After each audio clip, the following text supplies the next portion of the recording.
아버지, 오늘 하나님께서 천국에 대한 말씀을 주실 텐데, 이 말씀을 통해서 저희들 천국이 임하는 오늘 귀한 시간 되게 하여 주시옵소서.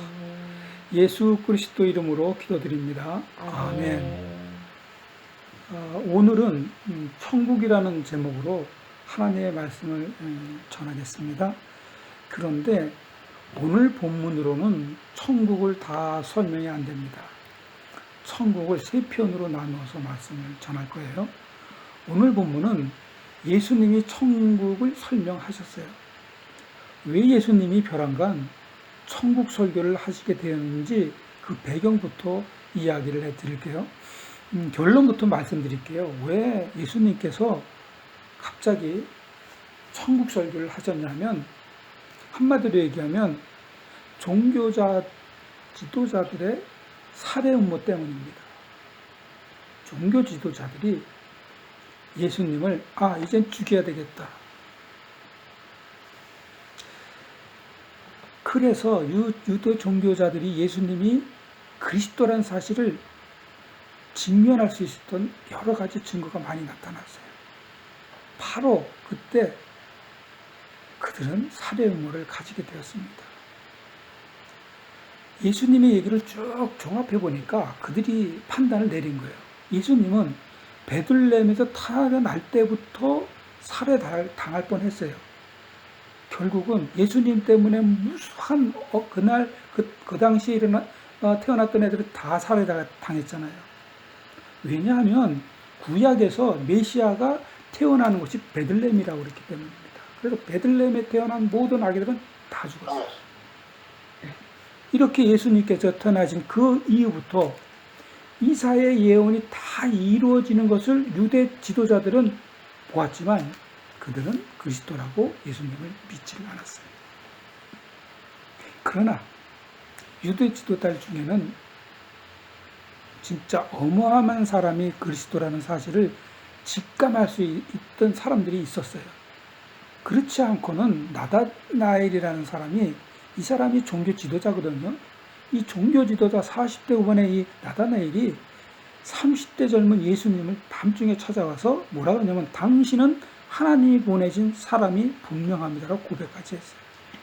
그렇다면 모든 종교 지도자들은 두려움과 경외함으로 예수님에게 와서 머리를 숙였어야 했는데, 그러나 유대 종교 지도자들은 그리스도 때문에 자기들의 기득권이 사라질 것이라고 굳게 믿고, 그리고 동시에 두려워했어요. 우리도 보면요, 우리의 이익, 그리고 예수님과 이렇게 부딪히면 우리의 이익이 없어질까봐 우리의 이익을 선택합니다. 교회를 가는 때만 되면 교회를 못 가게 하는 일이 자꾸 벌어져요. 그때마다 고민하는데, 고민 한 번 안 하고 고민하지 않고 그냥 교회를 가지 않아요. 왜냐하면 교회 때문에 자신의 일이 잘못되는 것이 두려웠기 때문입니다. 그래서 사람들의 기득권이 사라지는 것이 두려웠던 종교자들은 예수님을 죽여야겠다는 생각과 호심탐단 예수님을 죽일 명분을 한참 찾고 있는데, 그때 어떤 일이 생겼냐면 종교 지도자들에게 예수님을 죽일 철호의 기회가 나타났어요. 그것은 예수님과 예수님의 제자들이 안식일을 지키지 않은 사건이 벌어진 거예요. 모세 율법에 의하면 뭐라 그러냐면, 안식일을 지키지 않는 자는 죽이라고 되어 있거든요. 명분을 찾다가 드디어 명분을 찾은 거죠. 이젠 죽여도 된다. 마태복음 12장 14절, 바로 13장 바로 절절에 보면 14절입니다. 한번 봉독할게요. 시작. 바리새인들이 나가서 어떻게 하여 예수를 죽일까 의논하거늘.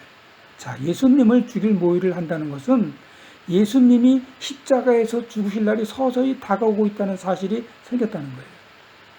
예수님은 이제는 제자들에게 천국 백성, 그리고 천국 백성 아닌 자를 구별해야 할 시간이 드디어 온 거예요. 드디어 예수님은 천국 백성과 천국 백성 아닌 사람을 구별하기로 작정을 하셨어요. 천국이 도대체 무엇인가? 그리고 천국은 어떻게 이루어진 것인지, 또 천국은 누가 들어가는지, 그리고 가라지는 누구인지에 대한 이야기를 제자들에게 설교하신 내용입니다. 오늘 본문에서 예수님은 천국이 어떻게 이루어지는지부터 설명을 해주셨어요. 그런데요, 이상한 점이 하나 있어요. 예수님은 천국이 무엇이라고 설명을 하지 않고 비유를 말씀하기 시작하셨습니다. 마태복음 13장 3절입니다. 같이 봉독할게요. 13장 3절입니다. 마태복음 13장 3절 시작. 예수께서 비유로 여자가 이를 그들에게 말씀하여 이르시되 씨를 뿌리는 자가 뿌리러 나가서. 여러분, 여기 보면요, 이 당시에 팔레스타인에서는요 파종하는 게 좀 틀려요. 우리는 밀보리 땅에다가 심잖아요.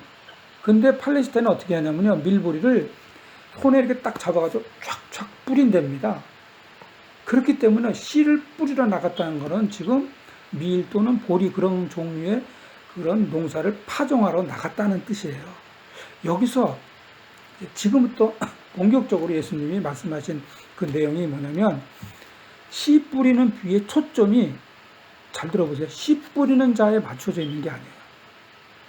그렇다고 씨에 맞춘 것도 아니에요. 무슨 얘기냐면 씨 뿌리는 비유의 초점은 어디 있냐면 씨의 운명에 맞춰져 있는 거예요. 씨의 운명.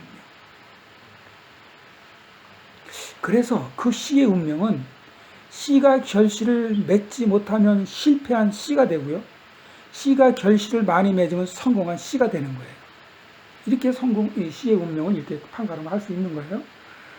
그렇다면 씨의 운명이 어떻게 되었는지 그 씨의 운명을 한번 들어볼까요? 이게 지금 13장 4절에서 7절까지입니다. 자, 씨의 운명을 13장 4절에서 7절까지 한 목소리로 봉독하겠습니다. 시작. 글쎄 더러는 길가에 떨어지매 새들이 와서 먹어버렸고, 더러는 흙이 얕은 돌밭에 떨어지매 흙이 깊지 아니하므로 곧 싹이 나오나 해가 돋은 후에 타서 뿌리가 없으므로 말랐고, 더러는 떨기나무에 떨어지매 가시가 작아서 기운을 막았고. 그리고 마지막으로 8절입니다. 시작.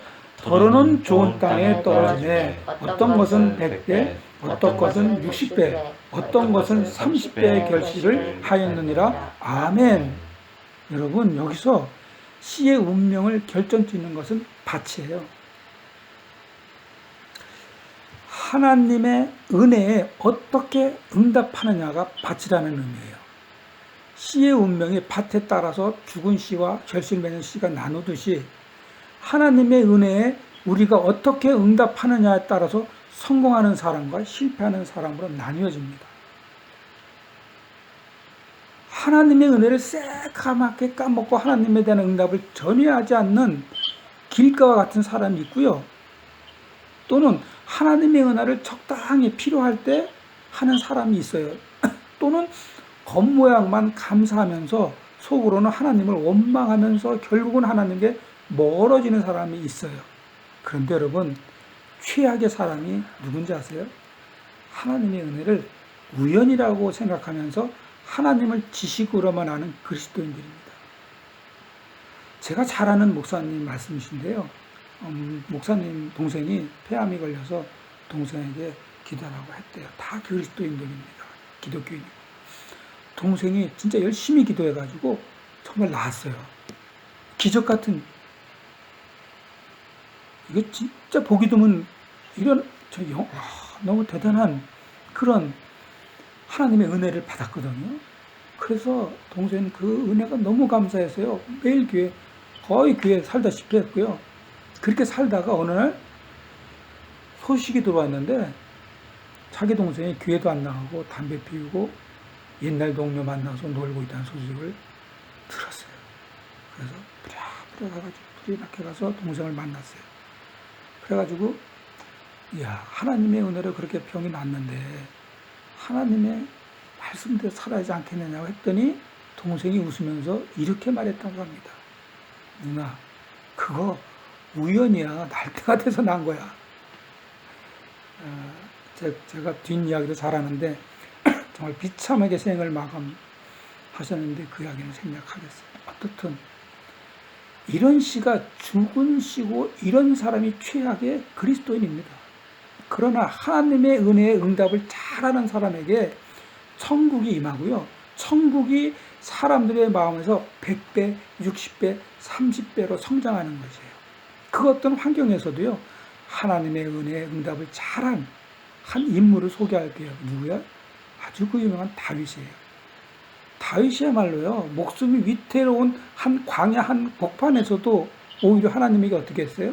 하나님의 은혜 응답을 잘한 사람이에요. 어떻게 응답을 잘했는지 아세요? 기가 막힙니다. 시편 23편 1절과 4절입니다. 제가 봉독할게요.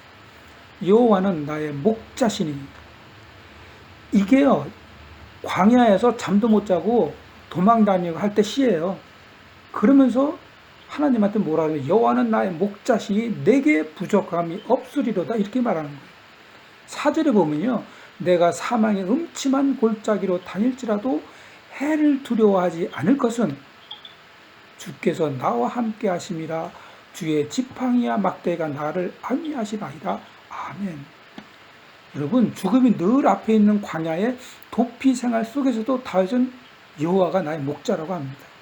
거기다가 지금 사망의 음침한 골짜기를 다니고 있지만 전혀 두려워하지 않는다고 해요. 왜냐?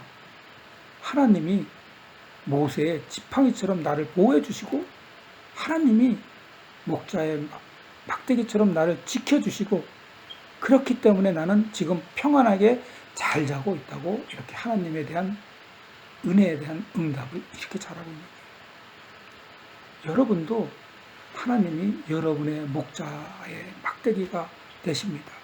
그리고 모세의 지팡이가 되십니다. 다윗처럼 잠을 잘 주무시고 다윗처럼 죄가 넘치고 생활에 활력이 넘치는 그런 삶을 사시기를 바랍니다. 이제 결정적인 이야기를 해드릴게요. 자, 다윗이요. 하나님의 은혜의 응답을 너무나 잘해서 하나님이 다윗에게 실질적으로 천국을 진짜 보여줍니다. 천국을 본 다윗이 이게 바로 다윗이 받은 그 열매 100배를 받은 성공한 시입니다. 그 증거가 있어요. 예수 그리스도의 말씀입니다. 누가복음 20장 42절에 보면 예수님은 천국에서 다윗을 보셨어요. 다윗도 예수님을 보고 주님이라고 말씀까지 했어요. 대답까지 했어요. 그래서 예수님은요, 다윗이 자신을 보고 너무나 놀라서, 그러니까 예수님을 보고 너무 놀라서 쓴 시편의 내용을 사람들에게 지금 말씀해 주시는 거예요. 그게 내용이 누가복음 20장 42절입니다. 이게 내용이 어려워서 공동 번역으로 제가 봉독해 드릴게요. 뭐라 그랬냐면 예수님이 자 다윗 자신이 시편에서 이렇게 읊지 않았느냐? 주 하나님께서 내 주께 이르는 말씀, 내가 네 원수를 네 발 아래 굴복시킬 때까지 너는 내 오른편에 앉아 있어라. 다윗이 이와 같이 그리스도를 주님이라고 불렀는데 그 그리스도가 어떻게 다윗의 자손이 되겠느냐? 다윗은요, 살아서 하나님의 나라에서 그리스도 예수님을 본 사람이에요. 그리고 그때 다윗이 예수님을 보고 쓴 시편을 증거로 예수님이 다윗이 천국을 본 사실을 증명해 지금 사람에게 말씀을 전하고 있는 거예요. 다윗은 하나님의 은혜의 응답을 너무너무 잘해서 천국을 본 성공한 씨가 될 수 있었습니다. 이렇게 다윗은 100배 열매를 맺은 성공한 씨였습니다. 그러므로 씨 뿌리는 비유로 천국은 하나님의 은혜의 응답을 잘하는 사람에게 임하고 성장한다는 것입니다. 우리도 하나님의 은혜의 응답을 잘하는 사람이 되십시오.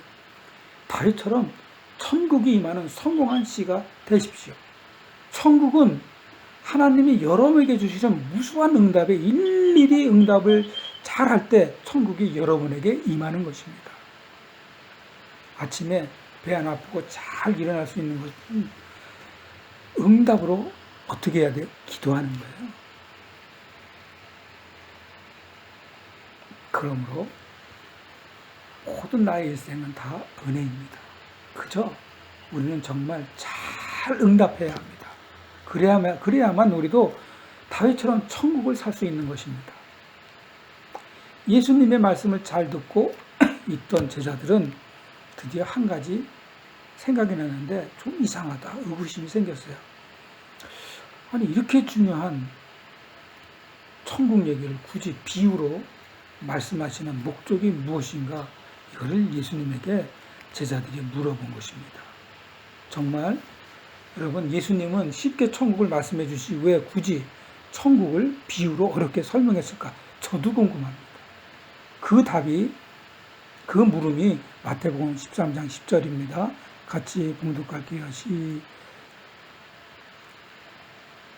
10절입니다. 시작. 제자들이 예수께 나와 이르되 어찌하여 그들에게 비유로 말씀하시나이까? 제자들의 이런 물음에 예수님은 이렇게 답을 주셨어요. 11절입니다. 그 밑에 시작. 대답하여 이르시되 천국의 비밀을 아는 것이 너희에게는 허락되었으나 그들에게는 아니 되었나니. 로마서 16장 22절에서도 보면요, 잘 들어보세요. 천국이 비밀이라 그러고요, 너네들한테 허락되었다 그러고 어떤 사람한테 허락 안 됐다 그랬어요. 이 천국의 비밀, 그 비밀 로마서 16장 25절에 보면 나의 복음과 예수 그리스도를 전파함은 영세 전부터 감추었다가 라고 했어요. 사실은 복음은요, 영세 전부터 하나님 품에 감추어져 있는 것이었어요. 그래서 골로새서 1장 27절 하반절에서도 보면 그 비밀이 이렇게 설명을 해요. 이 비밀은 너희 안에 계신 그리스도이시니 곧 영광의 소망이니라.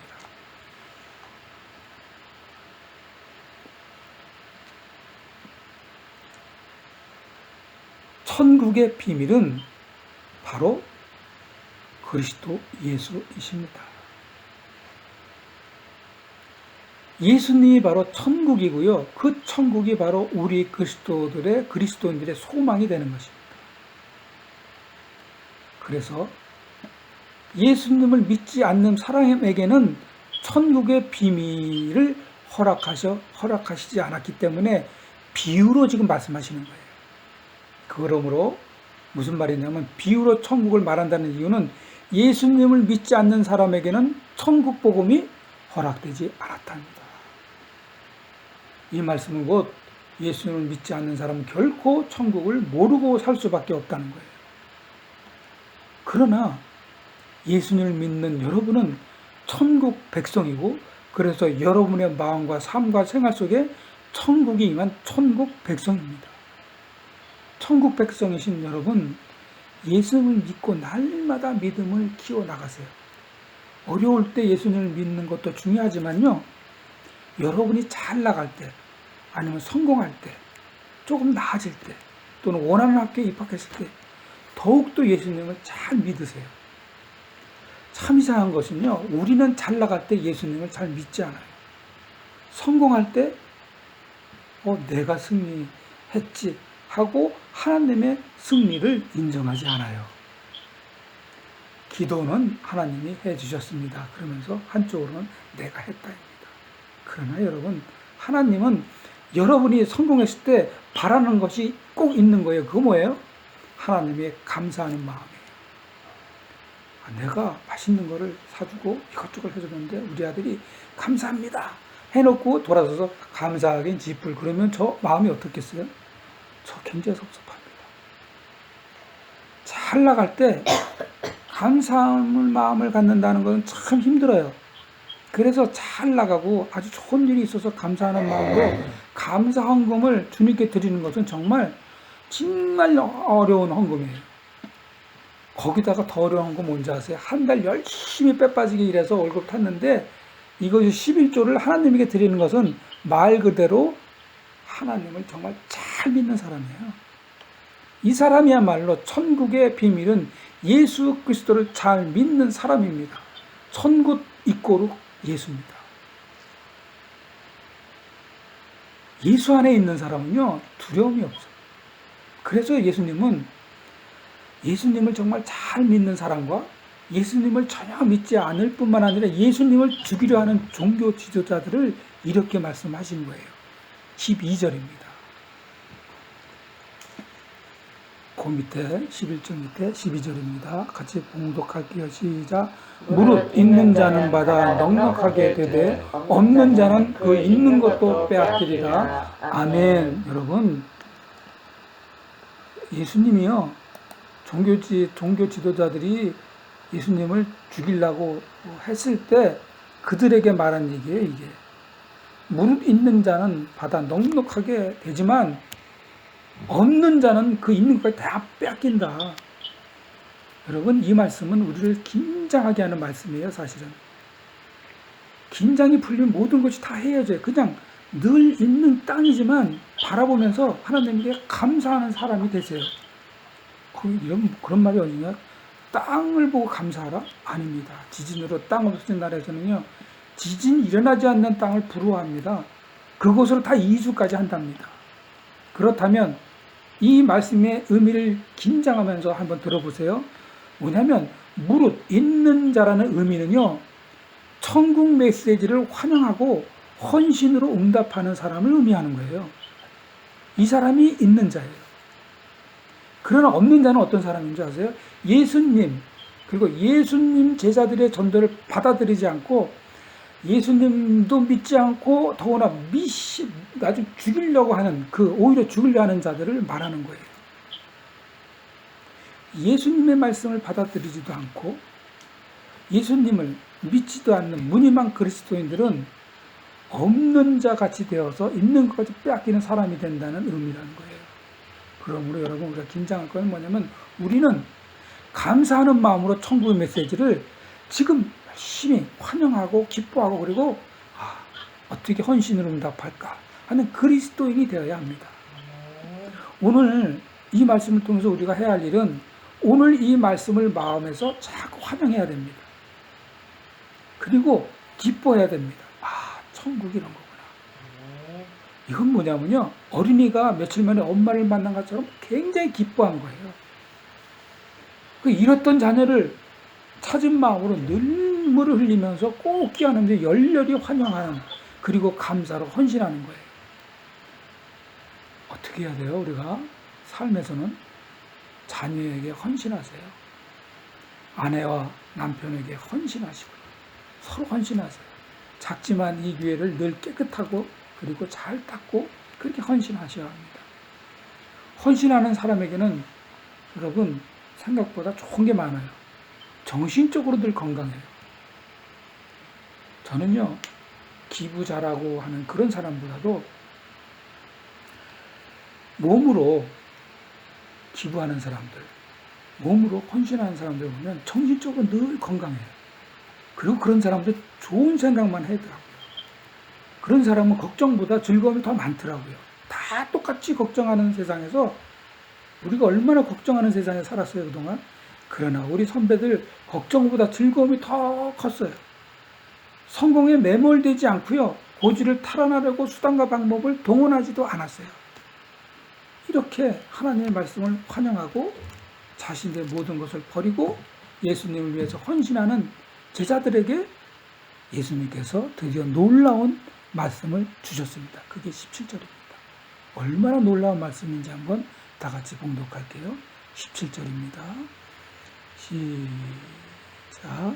내가 진실로 너희에게 이르노니 많은 선지자와 의인이 너희가 보는 것은 보고자 하여도 보지 못하였고 너희가 듣는 것을 듣고자 하여도 듣지 못하였느라. 아멘. 여러분, 구약 성경에요, 그 많은 선지자들이요, 그리스도를 보려고 했지만 또 그리스도의 말씀을 듣고 싶어 했지만 그들은 그리스도를 잠깐 한순간도 못 봤어요. 그리스도의 단 한 말씀도 듣지 못했고요. 그런데 제자들은 지금 눈앞에서 천국이시며 그리스도인이신 예수님을 너는 지금 보고 있고 너희는 내 말을 듣고 지금 있다고 하는 겁니다. 이런 복이 어디 있어요? 예수님 잘 믿는 사람들은요, 이 말씀을 들으면 이야, 눈으로 예수님하고 같이 보고 예수님 같이 생활하고 식사하고, 이야, 부럽다. 그러시면서 우리들은요, 또 한 가지 더 제자들이 부러워할 만한 것을 또 하나 발견합니다. 뭐냐면 그게 16절입니다. 제자들 향해서 복을 선포하신 겁니다. 자, 16절입니다. 시작. 그러나 너희는 눈으로 보므로 너희는 귀는 들음으로 복이 있도다. 아멘. 지금 제자들은 눈으로 예수님을 보고 있고요. 예수님의 말씀을 듣고 있으므로 제자들은 지금 천국을 보고 있고 천사의 말씀을 듣고 있는 거예요. 그래서 그 은혜가 제자들에게 충만하게 임하고 있는 거예요. 이 당시에 예수님을 직접 듣고 보는 것과 같이 우리는 어때요? 우리도 예수님의 영이신 성령님이 항상 함께 하십니다. 우리는 지금 예수님의 영이신 성령님의 인도하심으로 살고 있어요. 우리가 세상에 빠지는 바람에 성령님의 역사를 우리가 못 느끼고 못 봐서 그렇지 항상 우리는 예수님의 영이신 성령님의 인도하심을 받고 살고 있습니다. 우리가 지금 예수님의 영이신 성령님의 역사하심을 그리고 날마다 보고 살고 있는 거예요. 그래서 성령님의 인도하심과 성령님의 역사하신 은혜가 우리에게 충만하게 임하고 있어요. 그러므로 사랑하는 가족, 성도 여러분, 예수님을 신뢰하시고 믿으세요. 그리고 하나님의 은혜에 헌신으로 응답하면서 사세요. 그래서 이 현실에서 천국을 사시는 천국 백성이 다 되시기를 주님의 이름으로 축원합니다. 아멘. 다 같이 기도하겠습니다. 하나님, 주 예수님이 우리의 마음에 들어오셔서 저희가 예수님을 잘 믿고 우리의 은혜에, 하나님의 은혜에 헌신으로 응답해서 날마다 천국을 사는 저희들 되게 하여 주옵소서. 예수님의 이름으로 기도드립니다. 아멘. 결단의 찬송 289